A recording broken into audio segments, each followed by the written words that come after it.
Clonage, IA consciente, cryo-sommeil pour traverser des galaxies, transformer Mars.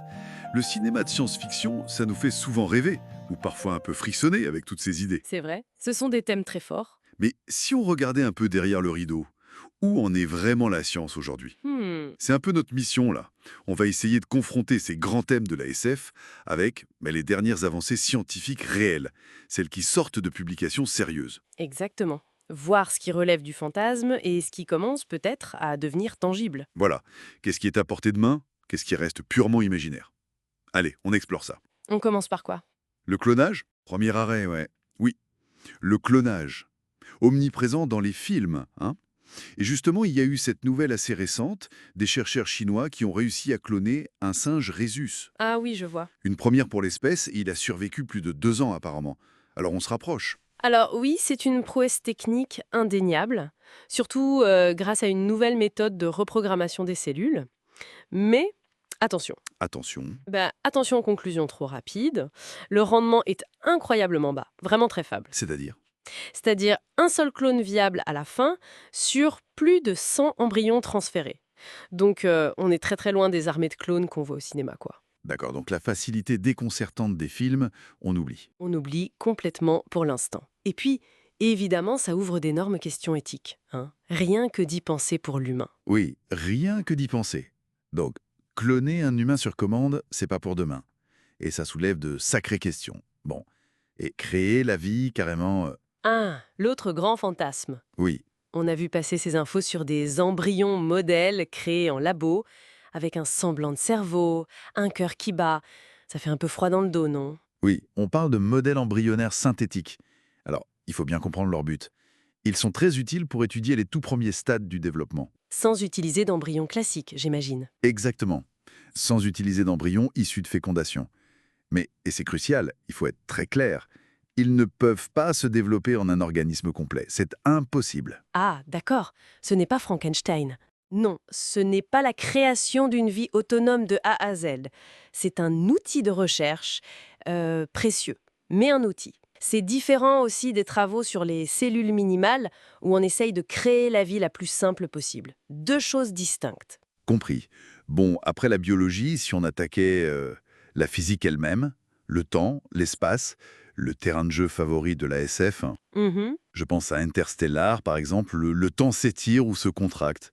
Mythe où il y a une part de réalité là-dedans. Alors là, c'est intéressant parce que c'est basé sur une réalité physique, la relativité d'Einstein. Ah oui, La gravité influence l'écoulement du temps. Donc en orbite, où il y a moins de gravité, eh bien le temps passe très très légèrement plus vite pour les astronautes. légèrement comment? On parle de beaucoup. Non, non, du tout. On parle de fractions de secondes sur des séjours de plusieurs mois.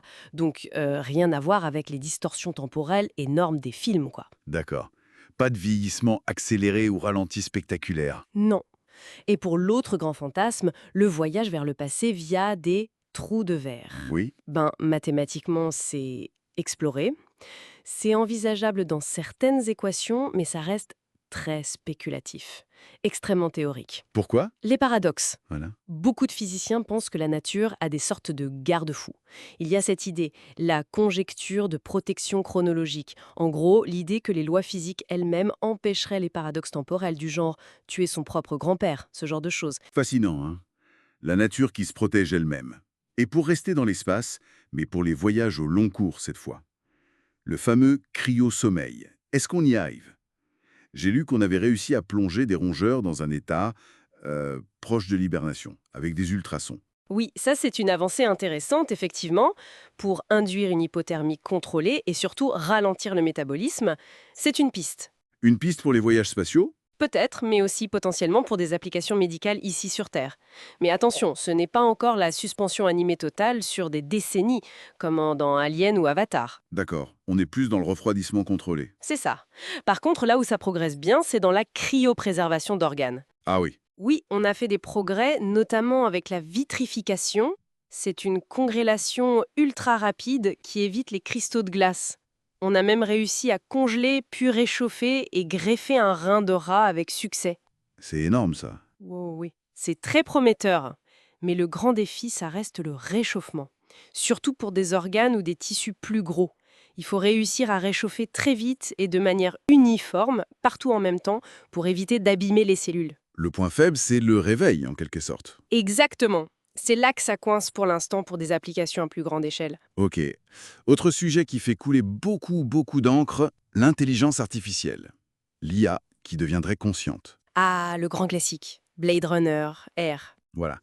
Et on voit même passer des études qui se demandent si des IA comme GPT-3, ces modèles de langage qui nous bluffent tous, ne montrent pas des signes de conscience. Qu'est-ce qu'il faut en penser? Alors, le mot-clé ici, c'est vraiment signe. C'est crucial.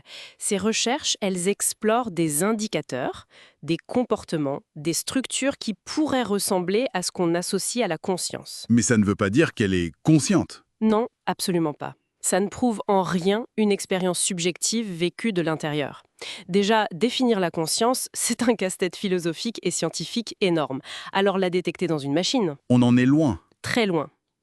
Mais, et c'est important, ça soulève quand même une question éthique préventive essentielle. Laquelle? Si une IA pouvait, un jour, hypothétiquement, devenir consciente, elle pourrait potentiellement souffrir.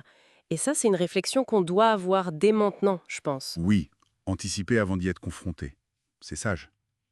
Allez, dernière frontière pour aujourd'hui, Mars. La planète rouge. Le grand rêve de la terraformation, transformer Mars en une nouvelle Terre. Alors, on y va quand? On fait nos valises?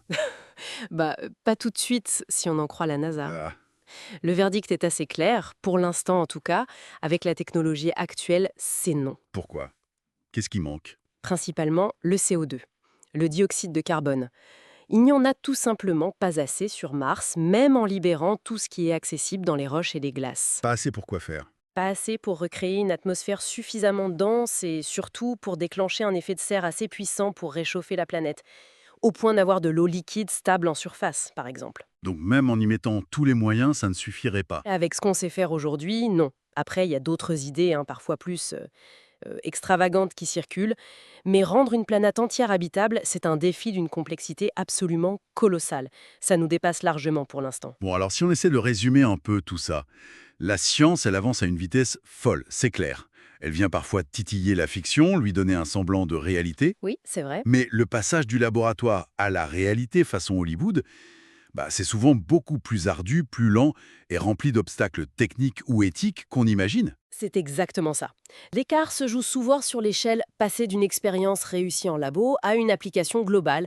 C'est une autre paire de manches. Ça se joue aussi sur l'efficacité réelle, sur notre compréhension qui est encore limitée de certains mécanismes fondamentaux, comme la conscience. Ou simplement les lois de la physique qui mettent des limites. Tout à fait.